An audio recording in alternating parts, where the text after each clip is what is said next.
This video is about background reports or references for recruiters. Now, I often wince when I hear recruiters presenting a candidate to a prospective or an existing client waxing lyrical about how fabulous the candidate is without actually having taken the time to take a reference, or what we call it, a background report. I think it's madness. Now, if we look at our terms of business, we state quite clearly that it's the responsibility of the recruiting company to take a reference. But if we're going to be putting the work in, we're going to be putting the effort in, we want to make sure that our time, our effort is spent on candidates that are going to stand up to scrutiny. You don't want to put all the effort into placing a candidate with a company for the company to get a background or a written reference and work out that actually there's a major problem with this candidate. Now, of course, we know that because of legislation and human rights, it's very difficult to get a bad reference these days. However, I think in terms of one's sales ability, it's very much more useful to have a very solid background report or reference up your sleeve than not to. Now, of course, the written reference these days, quite frankly, is going to be minimalist. People are concerned about employment tribunals, all kind of human rights issues, and so most people you're going to ring are going to say, drop me a line, and they're going to confirm probably at best the dates and the position, and that's going to be about it. But if we take a verbal reference, a verbal background report up, you can get a lot more information, and it's incredibly powerful. So we've got a process at Orchard, and we've got a sheet that we use, the background report sheet. Now, to start off, do some homework, do some preparation, complete as much of it as possible, and know exactly who it is that you're going to ring, their position, and hopefully their direct telephone number. And the call goes something like this. Hi, can I talk to Roger Lawty? Who's calling? It's Graham Martin. Why are you calling? I'm ringing about somebody that used to work for him. I'd like to have an off-the-chat record about him. Now, very rarely you're not going to get put through, but if you do, they might say, you need to talk to human resources. At that point, simply, yes, of course, I'd be thrilled to talk to HR. Give me the name, give me the email, but in the meantime, can I also have a chat with Roger? So eventually you get through to Roger. Roger, hi, my name's Graham Martin. You don't know me. I'm ringing you from Orchard Recruitment. Now, Roger might well say, I'm not recruiting right now. At that point, you can sit back and grin to yourself and say, you know what, Mr. Lawty, I'm not ringing today to try and sell you any staff. This isn't about recruitment. I want to find out about somebody that used to work with you. I'd like to have an off-the-record chat, purely in confidence, of course, about John Smith, who used to work for you a couple of years ago. Is it convenient? Now, of course, Mr. Lawty might well say, well, actually, can you talk to HR? Again, yes, I'd be happy to talk to HR, but in the meantime, can we have an off-the-record chat? Now, if you've done your research, you can get some quick wins, because you might only have a short period of time with Mr. Lawty. So, can I confirm that John Smith was a sales manager with you? He worked with you between 2006 and 2009. I think it was the summer that he started and the autumn that he left. And that he was a sales manager with you covering the Yorkshire area. Is that right? You just want to get some quick wins. Don't go into the detail of exact start and leave dates, because he won't know, and of course he'll probably refer you to HR. You just want to know, did the candidate work there during those months, and indeed was that the role? I wouldn't be talking specifically about money, but you might say, I understand he was on a salary of about 20,000 and he earned about 6,000 commission. Does that sound about right? Again, get a quick win. Your next point is to ask and tell me, why did he leave your company? Now, this is an open question. What you're looking for is Mr. Lawty's explanation of why he left. Because you want to know the reason that your candidate gave you is the real reason. If the reason that he left was because he was sacked because of purloining money or crashing the managing director's Ferrari, you know what? You're probably going to get that information off the record, or you might find out something just by hearing what you don't hear. That sounds like a contradiction, but oftentimes the person you're speaking to will often say nothing, or I'm sorry, I can't tell you any more about that. That is a massive amber light.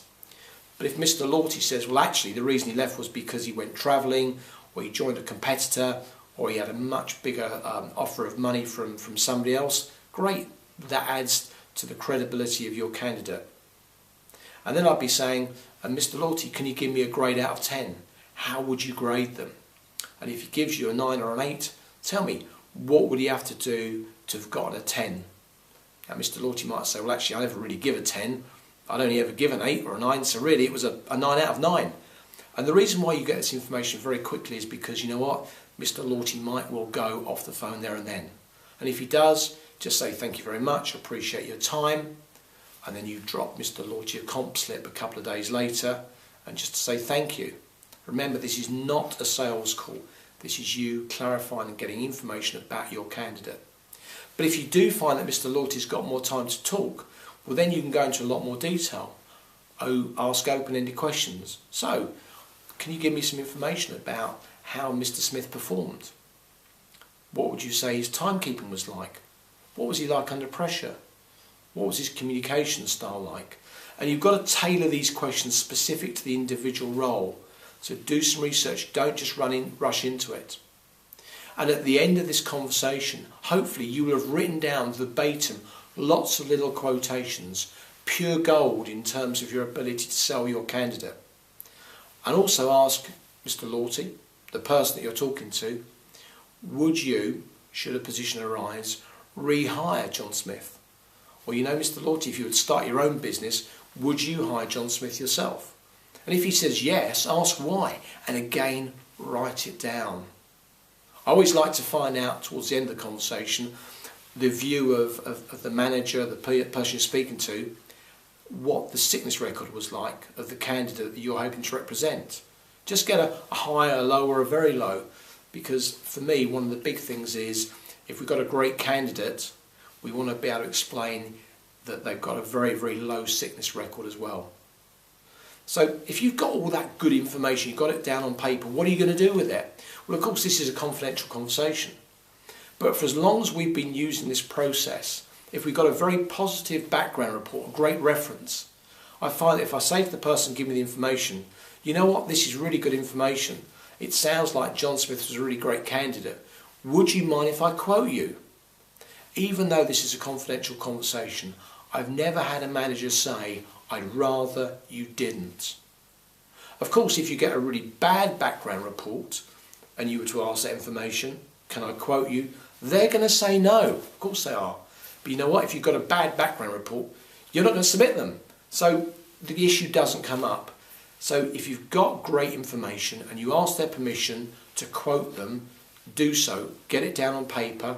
You might want to record the conversation, but of course you've got to let them know that you're recording the conversation.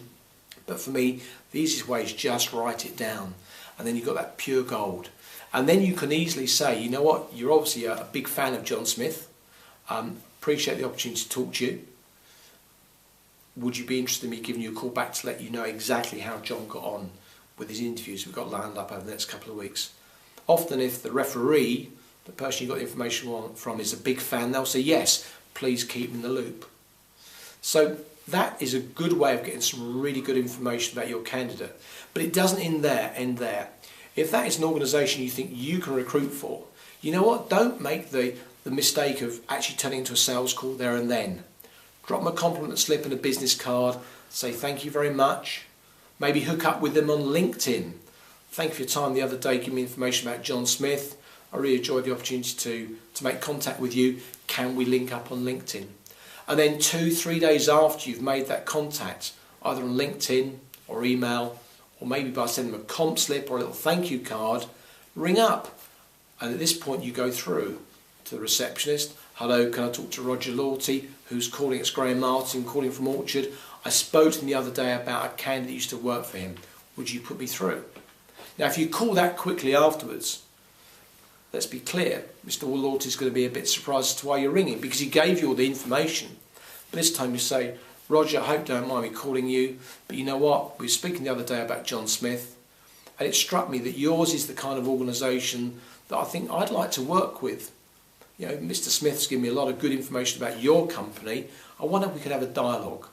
I don't know where that's going to go, but it's a really good way of starting that conversation. So there you go. Lots of good stuff about background reports, but please, the preparation is crucial. Make notes and make it specific to your candidate and ask for permission. Can I quote you? But do the research in advance, because if you don't, you know what? It'll probably come back and bite you. Good luck.